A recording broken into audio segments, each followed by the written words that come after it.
Welcome back, everybody, to the She Sells, He Sells podcast, where we are here to change the way you think about sales by teaching you to look at it in a whole new way.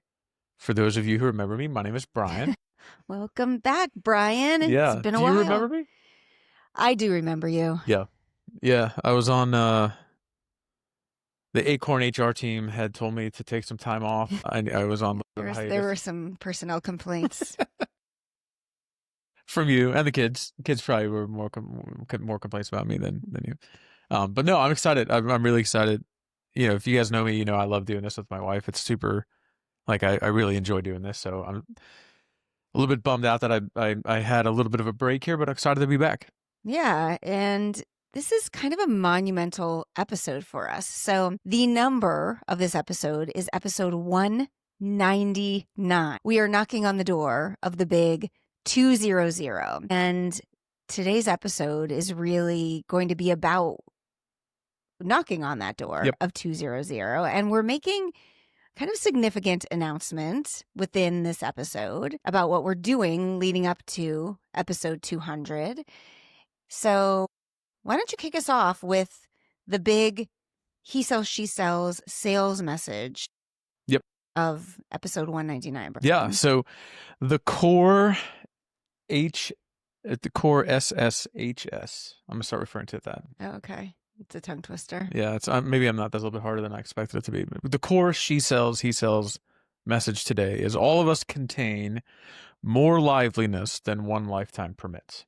Deep. That's pretty deep, right? Deep thoughts by Brian Dempster. I made that up all on my own. No, I'm kidding. I didn't make that up. I heard that from somebody else, and it struck me as a really sort of like thoughtful and very interesting look at things. So can you say it one more time? I'll say it one more time for those of you that are driving and you need to zone in here and dial in. All of us contain more liveliness than one lifetime permits. Okay. So can you break that down for us? Yeah. So if you think I think of this in terms of like, how many times do you go through change in the course of your life? You know, the easy ones, obviously, you're a kid, you're in school, you're doing kid things. And then, you know, young adulthood, then maybe you get married, maybe you become a parent, maybe you start a career, maybe you change a career at some point. If, you know, we're so lucky enough to get to retire and enjoy, you know, that chapter of your life. I mean, if you think about just in terms of generalities and everything that you expect when you think of a lifetime, I mean, that's sort of it, right? And that's 5, 6 different sort of liveliness events in one lifetime. But I think the point of this is to promote this idea of consistent like introspection and evaluation of what am I doing and is it something I'm interested in? How can I fill that void of interest? Is there an opportunity for me to do something completely different? What am I driven by? You know, just this idea that it's okay to not feel sort of siloed in one area and that it's actually the way you were designed to have many multiple different interests. And it's a good thing to evaluate different interests. Yeah. Yeah. How about you? I mean, is that sort of what you were thinking?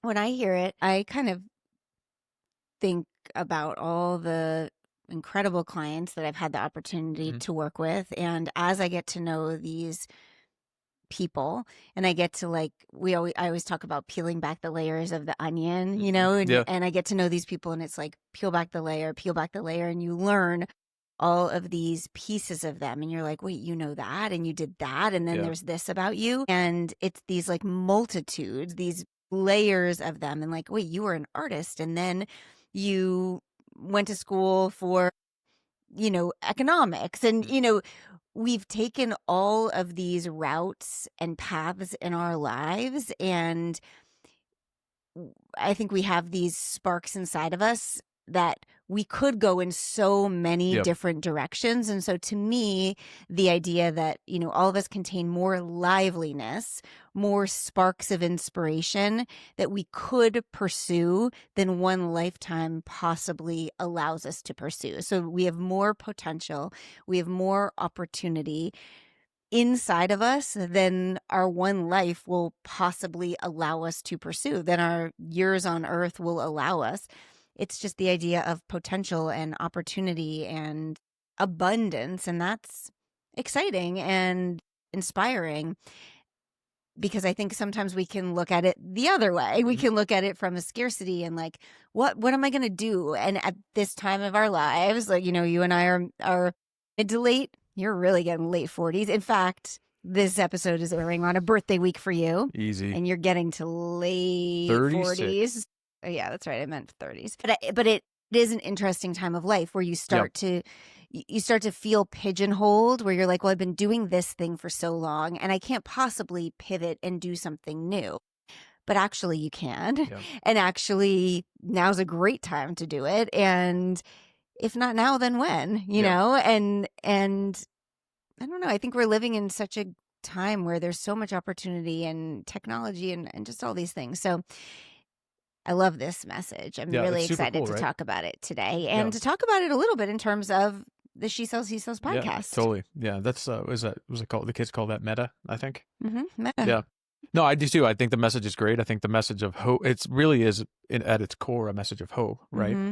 And like a message of reassurance, because I will say that, I by no means believe that I'm experiencing a midlife crisis, right? Like as you would see in the movies or anything like that. But the 20-year-old me would have thought that was a total joke. Like thought the whole concept of it was laughable. Like it's just people being whiny, or you know what I mean? Like the 20-year-old arrogant Brian. You may have known that version of me. He's still in there. He lives deep down. He only comes out on weekends. You know what, though? He's evolved. He has evolved. That's what I'm saying. I will say, I'm going to go on the record. You're going to take credit for that? No, I'm not taking credit for it. Yeah. You have very much evolved. That's a nice thing to say. Really have. Yeah. Over the past, I would say year, but maybe. I thought you were going to say like 10, 15. Well, I mean, it's been a process. Yeah. But I really feel like you have like mellowed and chilled that like angry side of you. Yeah. Even since we began the podcast, like I feel like you've just been more open and understanding of different viewpoints. I don't know. I really feel like you've mellowed a lot. Yeah. Yeah. I mean, you've got more zen. I do. It's the sauna bag. It is a sauna bag. No, I don't. It could be. That is like great zen. Anyway, I don't want to get on the sauna bag thing. It's other things too, but get yourself one if you haven't already. Yeah. The sauna bag is called the Zen something, isn't it? Isn't that the brand name of it? No, it's called Life something. Maybe there is a Zen one. I'm sure there is a brand, but yeah. So I mean that concept of hope and like sort of how it leads into it, and this whole concept of like getting to that sort of halfway point in the game, yeah, I mean, it's just it really is like a natural human evaluation stage, I think. And that's really more of the way I think of it, of like, okay, here's what I'm good at. Here's what I've built sort of a life on. That may or may not be directly correlated to my core principles and what motivates me as a person. And, if it's halftime, right? How do I merge the things that I'm good at with the things that I love for the second half of this game? Yeah.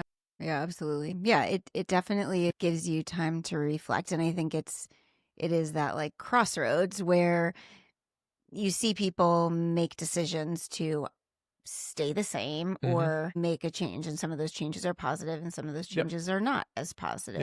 Which really kind of leads itself to goal setting, right? And that's sort of kind of how one of the ways we're tying everything together today, right? Yeah. So if you remember...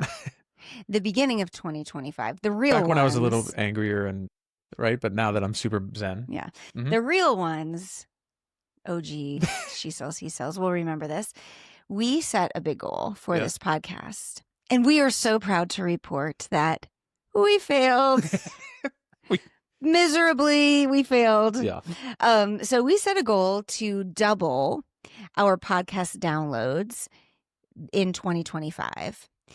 And we got nowhere close. Yeah, we didn't quite make it. So we wanted to double the podcast downloads we had gotten over 3 years. So like where we'd been in 3 years, we wanted to double that number just in this year alone. Which is an aggressive goal and very aggressive. Exponential growth. Yeah. Why do you think we failed? Personally, I can say I didn't prioritize the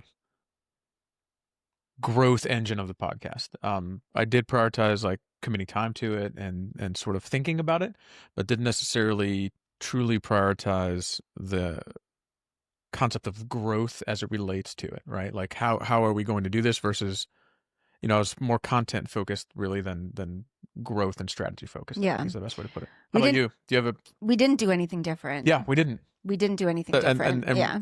I think we went, I mean, I must say I sort of went the idea, well, we continue pumping out good stuff, we'll attract more new listeners, right? I think we knew that wasn't going to work. I was just about to say, at my core, I probably knew that wasn't going to work. Yeah. That's gotten us that incremental, gradual, slow burn, which is not nothing, right? Right. It's a good thing, and we're proud of that, and we love that, right? But we didn't necessarily try a new strategy to plug in 2025 to say, here's our goal. Here's a new strategy. We're going to give it a rip and see how it goes. Right. And we had ideas for new strategies. We just didn't implement them. And so I think back to what you originally started with, we did not prioritize the podcast growth, even though we said we were going to. Yep. And we can give you all the reasons of why we didn't. But I won't, because they will sound like excuses. And they're real and valid, but it just, like, call a spade, we didn't do it. And so, is it a failure? Yeah, it's a failure. Do I feel like embarrassed of it? No, I don't feel embarrassed of it. Do you? No, I don't. I think that's an interesting thing you just said. Is it a failure? Yes. Am I a failure? No. Exactly. I don't feel like that at all. Someone asked me this the other day about like people who achieve great things. And I said, like, I generally believe, and now there's always, the thing I know about life is there's always outliers, right? I generally believe people who achieve great things aren't necessarily any better than anyone else, right? Now, yes, there are some people who, I gave the example of Michael Phelps, right? Michael Phelps is 6'5". He's got big hands. He's got big feet. He's more predisposed to be a good swimmer than someone like me, right? But I've met a lot of guys who are 6'5", who have big hands and big feet that didn't turn out to be good swimmers, right? They didn't prioritize the things that he did to be great at what he chose to be great at, right? So I don't necessarily think that people who are great at things are, in general, much better than any of the rest of us. I think they've just sort of prioritized and planned and became laser focused on the thing they were trying to be good at, right? And that sometimes can come at a cost, right? You think about athletes, they sometimes have, failed families and marriages and kids because they're doing the thing they're great at and on the road so much. So you have to, A, be committed to it, and B, be willing to sort of prioritize it over other things in your life. And I think that's how it comes back to this, right? Like, were we going to prioritize a new strategy and put it in place and run with it over other things? We didn't do that, right? So did we reach the goal we wanted to? No. Does that mean like I wake up in the morning and brush my teeth and look in the mirror and say I'm a failure? Not at all. Yeah. Yeah, absolutely. Yeah, I totally agree. So we are not going to say to you that... Yeah, we'd left the champagne upstairs and Yeah, we're not going to say, well, episode 200 and we're going to set a big goal and we're going to do that. But we are going to say that we are going to be taking a small hiatus. So this will be the last She Sells, He Sells Monday live episode for a brief time.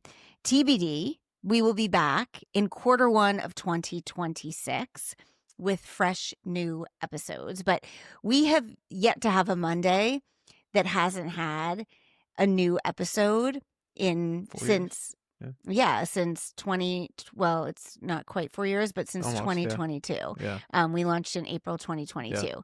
And the like achiever perfectionist in me is like, like, oh my gosh, I cannot believe it. Because one of the things that I've been so proud of with this podcast is that we've never missed a Monday. Consistency. And I'm like, we've been so consistent. And the consistency, so to be clear, the podcast is doing great. The podcast has continued to grow little by little, incrementally. The podcast has brought in new leads. We still get many messages of new people listening to the podcast. It just hasn't grown in this exponential way that we, in the beginning of this year, we're like, this year it's going to take off and we're going to get tens of thousands of dollars in sponsorships and these like big things that we had hoped for. So the idea of taking a break, although it does make me be like, I realize like, well, we've never taken a break. And maybe it's okay because we haven't achieved the goals that I really dream of. And so by doing the same thing, You should expect the same results. We should expect the same results. And so the reason we're taking a break is what? To prioritize sort of a slightly different strategy, a rebranding, right? So going back to the 5 minute ago conversations is sort of another thing I believe in, is like you sort of win what you prioritize at, right? Like I was describing before. So prioritizing consistency and the slow burn growth that we always have, that we've always achieved, has gotten us to where we are. If we want to take that next step and we want to do something that's going to lead to something bigger, we sort of have to prioritize doing something else to get us towards that goal. Mm-hmm. So that's sort of the purpose for the sort of brief intermission. Mm-hmm. Yeah. So to give ourselves a little bit of a mental lap, a little bit of a space from figuring out what's the next episode that's coming. Yeah. And so we can take a step back and look at how do we want to maybe restructure the show. Yeah. Our ideas are to do the opposite of what we're doing right now, to keep it a little tighter. So we're thinking of bringing you a show that's a little bit shorter, a little bit more succinct, a little bit more focused on big ideas. So the way that we're starting with, this is the She Sells message, or he, sorry. Thank you. Yeah, you can add, I mean, I know you. Yeah. Well, I've been carrying this show lately. Your shoulders are getting tight. So this is the he sells message, whomever is leading the show that day, and kind of bringing you a big idea and selling you on that idea. So almost a meta sales message through the show. Yeah. But it will allow us to kind of bring the lifestyle piece of what we love while still keeping true to the idea that sales skills are life skills. So we'll be able to bring some pieces of business into this. We'll be able to bring some pieces of life. We'll be able to bring guests. That's where we're at right now, but TBD. Yep. Possibly a little bit of a different tagline. We're going to keep the name. Yep. But we're giving ourselves some space to do that. And we want to come back with, we're stopping at 199 because it feels like a good natural stop to come back with 200 and like nail it. Yeah. No, that's exactly it. Right. So it's the time to prioritize sort of strategy over content and consistency. Doesn't mean that we're going to continuously prioritize that long term. It's clearly not going to be the case, but like it gives us time to do exactly what we need to do in order to get to where we want to get to. Yeah, right. Absolutely. Yeah. And so while we were mapping this out and talking through this, I came across something that actually I'm working with some of my clients on, that I brought up to you, and then you deep dove into it and found it really interesting. Something called the Odyssey Plan. Yeah, super cool. I'd never heard of it. You brought it up to me, and I had not heard of this. And then when you gave me the quick 5 seconds, I'm like, that makes sense. And then you sort of kept going. I was like, oh, that makes a lot of sense. And then I started to do a little bit of my own homework, and I'm like, oh wow, this is super interesting, right? And very simply put, Odyssey planning came about from the Stanford Design Lab. So it's attached to a very reputable research institution. You guys might have heard of it, Stanford. Yeah. Small little school. Yeah, little school on the West Coast, right? And the concept is very simple, right? It's that, essentially you've got it's an exercise in developing 3 scenarios.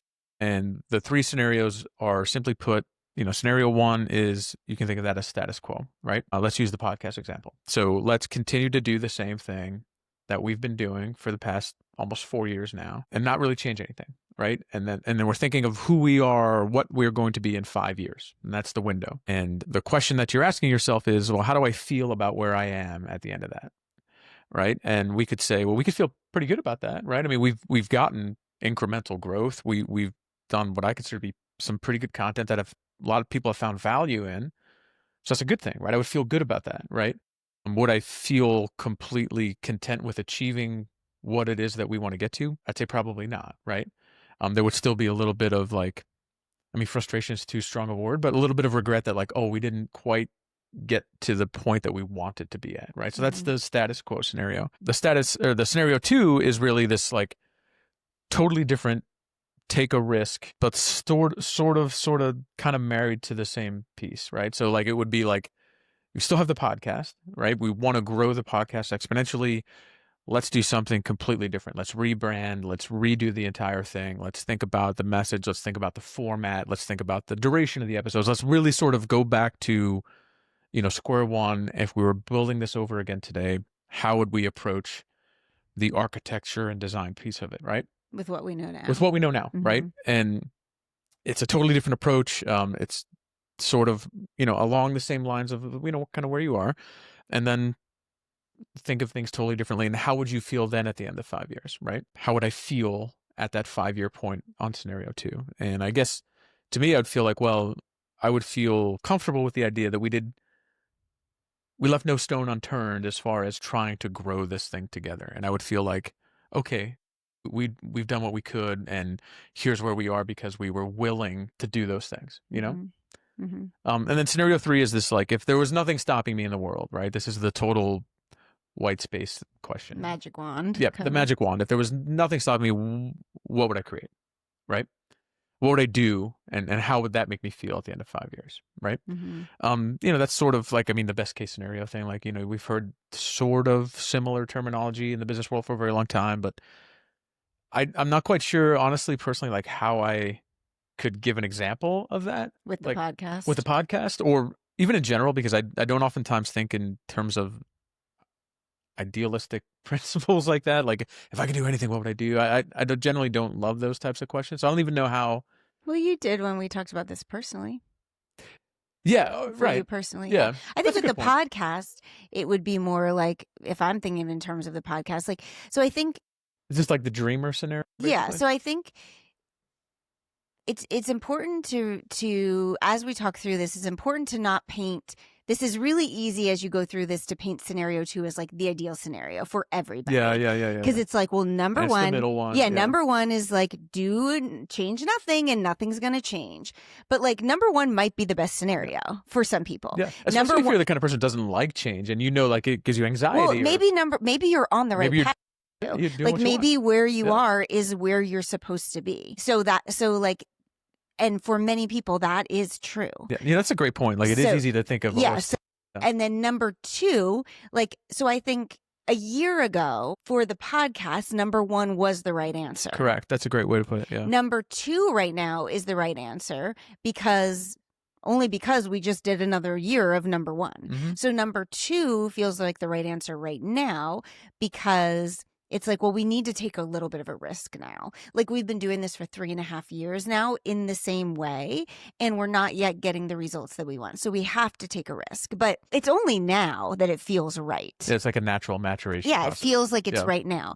But I know other people that have podcasts that like broke through and got where they wanted to earlier. And maybe their process was better and more refined, and they had their messaging locked in better, or they had their, they had the right team in place, or they had the right coach. Like, we maybe don't have the right things in place for us, so, and we're figuring all that out. And so there's a lot to it.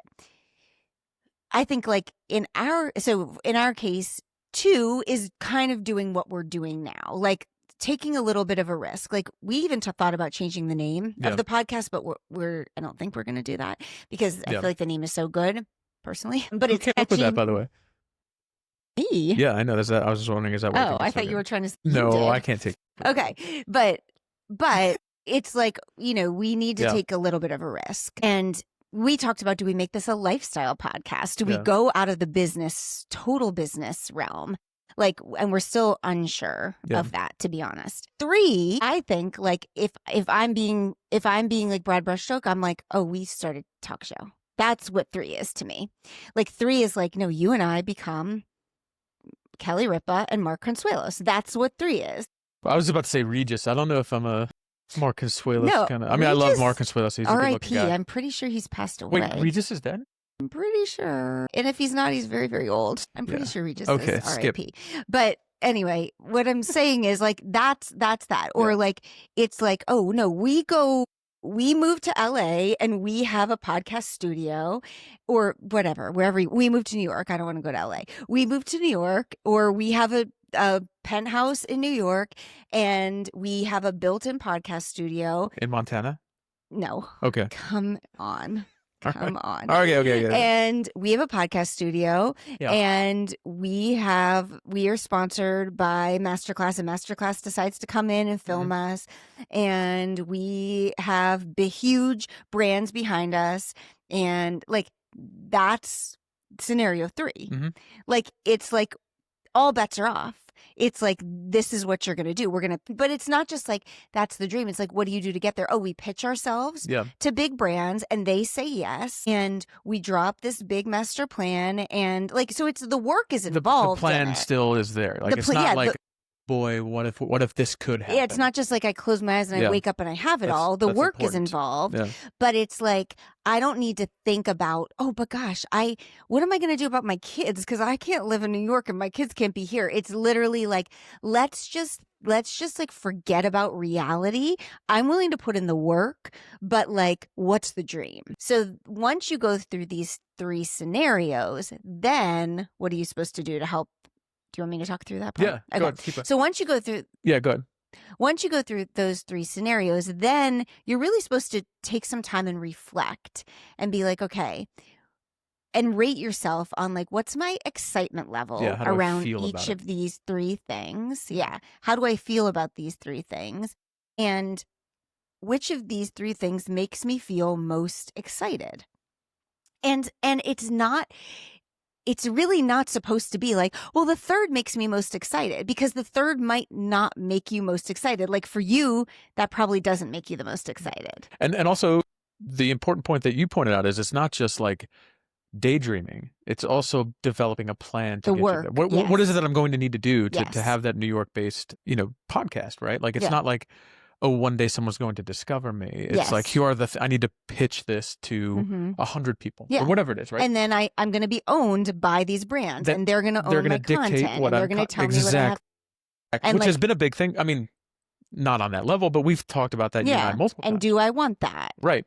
And am I willing to take 99 no's in order to get one yes, right? Like, how do you feel about that? Are you the type of person that can still wake up, feel motivated, positive, and solid about who you are and what you're doing, having had 99 days of consecutive And do I want people slamming me all over the internet and do I want to be a public? Do I want people saying like they suck and I don't like them? Like, or do I like being kind of anonymous and having, just a few hundred or thousand people versus a few hundreds of thousands of people? So that's why it's important. Like, this is like it doesn't happen in 10 minutes, right? Like, you really have to think through, okay, if I put myself in that position, what does that come with, right? That's a great example that you just gave. Do I want to be somebody who, like, people are going to make posts saying mean things about me for really no reason whatsoever, or they're going to think they know who I am because they crossed paths with me in the airport and I didn't, I wasn't totally bubbly and excited and happy to see them, even though I may not even paid attention to it, right? Like, do you want that life? And so this is like a layered thing. It's not like the knee-jerk, oh, of course I want to be famous. Of course I want to be wealthy. Like, no. Like, then, step 2, step 3, step 4, what's involved with that? Yeah. So on the 3rd scenario, you don't get stuck in the like, well, that couldn't work because I can't live in New York, or that couldn't work because my kids are too little. Don't get stuck in that, but do think through the pros and cons of what that life would be like. Yeah. And then once you do that, then look at the 3 scenarios and be like, all right, which makes me feel most excited? Yeah. And the feeling thing is important. It's not logistics, it's feelings, right? Like, how do I feel about being noticed well versus how can I potentially have my kids move schools, or where are we going to live? Like, not that, right? Right. And so then once you do that, you're going to like, all right, you know what?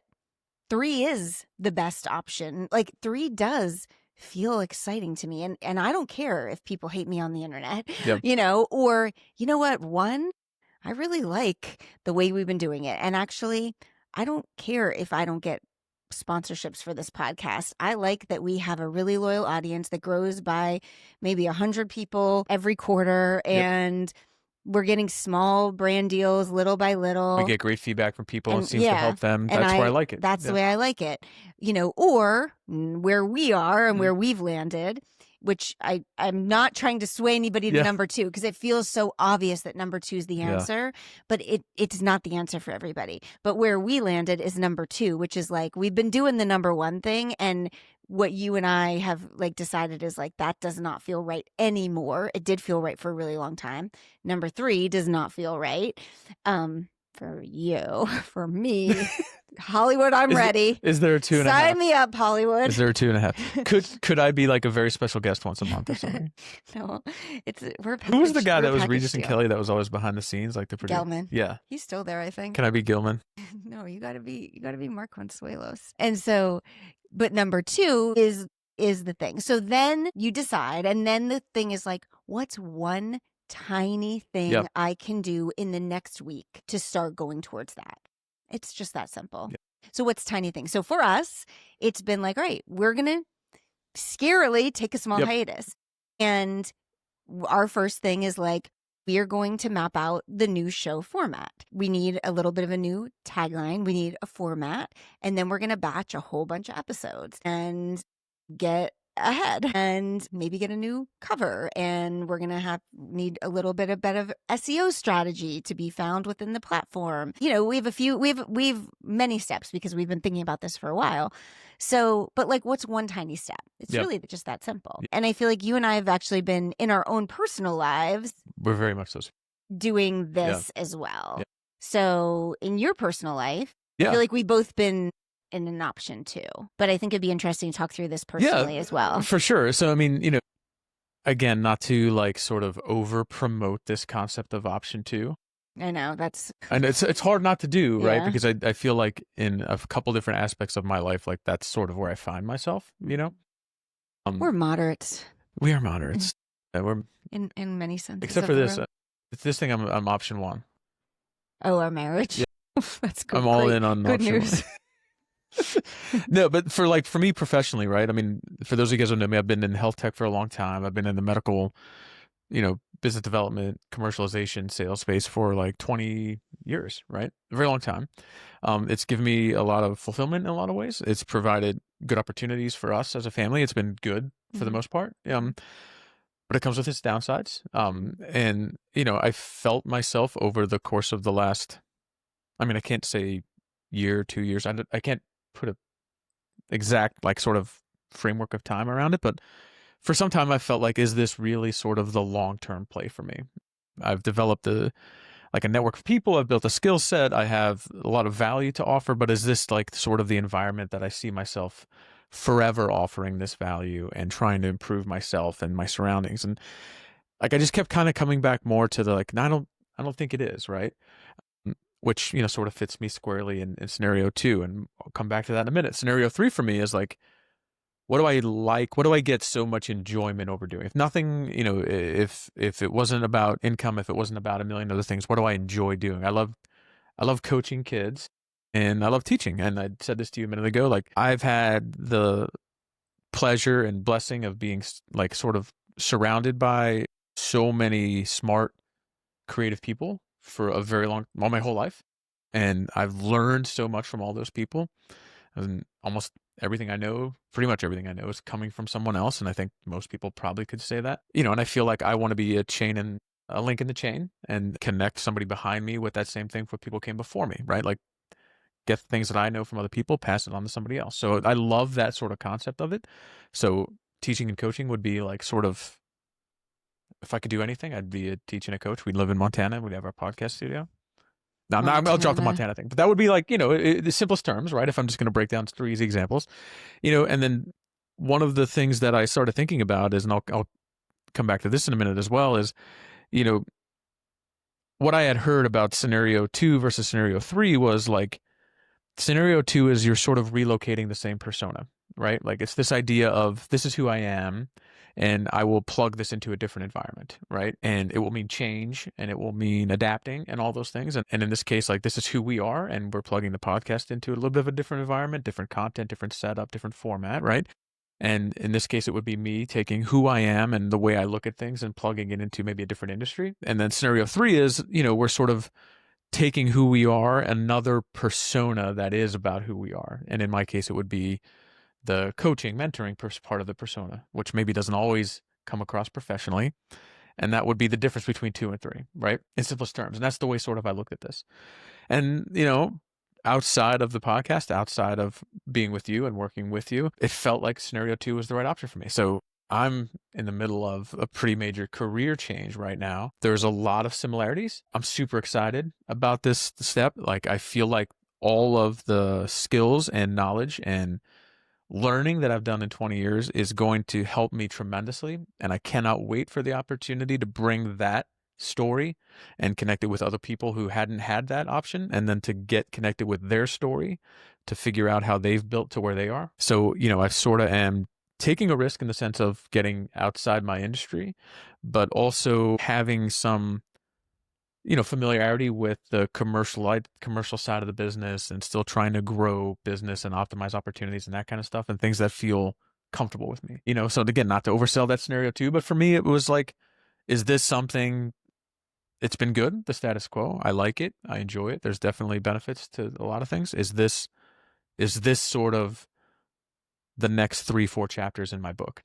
I just kept coming back to the idea, and I know you've said this for some time about me and what you know me better than anybody. Like, I just don't think it is for you, and I have thought about that. And so for me, making this big change and moving on to something different, like, I'm super pumped. I really am so excited about this. I'm excited for you. It's going to be awesome. You're going to be great. Yeah, it'll be a change in a lot of ways, and it'll come with some challenges, and it'll come with some learning. And I love learning, and I like taking on new challenges. So that's great. And I think it gives me an opportunity to really, highlight what I do well and work with a new group of motivated people that I'm like really psyched to get to know, Yeah, it's going to be awesome. Yeah. You're going to be great. Yeah. You'd be a great coach too, but maybe in your retirement. Maybe. Yeah. Maybe that'll be chapter 5.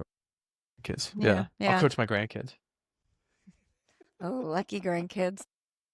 Bennett won't let me. Bennett would be like, maybe not, Grandpa. No, yeah. No, I'm kidding. Yeah. Yeah, but that's me, professionally, personally, like sort of, I think those two, professionally, personally, they bleed together so much these days, especially when we're on this podcast. But yeah, I mean, that's the way I sort of, saw myself. As you were talking about it too, I was thinking, not even in terms of you, but I think the exercise is less about settling on, I have to settle in scenario 1, 2, or 3. And it's more about the clarity you get from imagining these 3 different scenarios. Yeah. And you're going to settle in kind of like the nooks and crannies of, maybe you're a little bit between 1 and 2, or between 2 and 3. 1.5. So I think it's less, as you're listening, I don't want you to be like, gosh, I have to pick between 1, 2, or 3. I think it's more of the mind exercise of imagining these 3 different things. I'm going to stay where I am. What does life look like in 5 years if I do exactly that?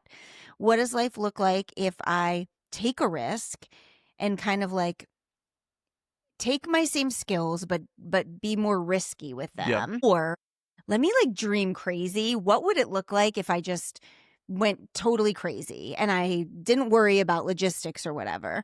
And then like, what brings me excitement? And then like, what feels good? How could I take one step to get closer to that feeling? So it's like, you're not designing an actual scenario. You're just designing a feeling. And then like, how do I take a step to get closer to that feeling? Because I think you believe this too. Like, I'm not really, and this is like, I should have figured this out earlier this year. I'm not really a big goal setter. Like, I'm not really a big goal setter. I've never been the person that's like, this is the goal, and I'm going to just totally hyper focus on this goal because, and I've said this on the podcast before, I think when you do that, you miss so many other cool things that are going around outside the goal. Like, I imagine if you're laser focused. Yeah, if you're like you're driving down a road and there's a goal at the end of that road and you're in one lane, just like hyper focused on that one lane towards that one goal. But then there's like 3 other lanes on either side, but you have these blinders on, and on these other lanes on either side of you, there's all these opportunities, but you can't see it because you're just like, but here's my goal and I'm just going towards that goal. Versus you more have a vision of like, this is the feeling I'm going towards. And like, I know the direction I'm moving in, and I know what I want for myself. But along the way, I'm going to pick up a lot of cool things along the way. Like, I think of what you're doing now. Like, that came to you from you being like open and abundant in your mindset of what's available to you. And so I do think goal setting can I'm just not a fan of like, this is the thing and I'm just hyper focusing on this thing. Instead, this Odyssey plan is like, this is the feeling I'm going after, and I'm going to take a small step. And as you take these steps, opportunities appear. So it's that whole, like, you don't need to see the whole staircase to take the next step. It's just, what's the next step? What's the next step? And as you take steps, more opportunities appear. And sometimes those opportunities are things you never would have imagined. I mean, I think of that too. Like I've said that before to our kids, like, you know, yeah, you've got a place that you want to generally get to, right? But I'm going to wake up tomorrow and make the best decision for tomorrow. Right. And then I'm going to wake up the next day and make the best decision for that day. And I truly believe in that, right? Like you just add up a bunch of good things and you make progress to the goal that you want to get to, right? Whether it's, and that's where I think, you know, you get into the whole, like, you know, you got a quota, you got a goal, like in this commercial BD sales world that we live in, like it's hard not to stay solely married to numbers as far as goal setting goes, and you have to focus on that. And that's important, right? That has value, right? Of course it does. But the concept of getting towards a feeling of accomplishment and a feeling of just general happiness, right, is really important too. And I think, like as an example of me, you know, blurring those lines between 2 and 3, right? Getting to 2.5. Maybe the opportunity for me to go full time, you know, as a coach teacher is not going to be the thing for me right now because I'm not willing to do all the steps to get me there, right? But volunteering at, you know, sports camps that I do and that getting me connected to Steve, right? Like those are not our dog Steve. Not our dog Steve, a different Steve, an actual human named Steve. But yeah, right. Like that gave me fulfillment in that respect. Plus also connected me to somebody who is one of the more motivational, inspirational people I've ever met in my life, you know? So yeah, like it gave me a step in that direction, and maybe I don't fully pursue, you know, scenario 3, but I can sort of dip my toe in that water and get the fulfillment of being in that arena. You know? Yeah. It's really, it's a cool, super cool concept. I also think the idea, I said this to you too, like it's called the Odyssey. It's called Odyssey planning, right? It's not called finish line planning. It's not called, you know, goal planning, right? I mean, Odyssey, it's a journey, right? So the idea is, you know, we were scenario 1 2 years ago with the podcast. Now we feel like we're scenario 2, right? Like it is a journey. Things are going to change.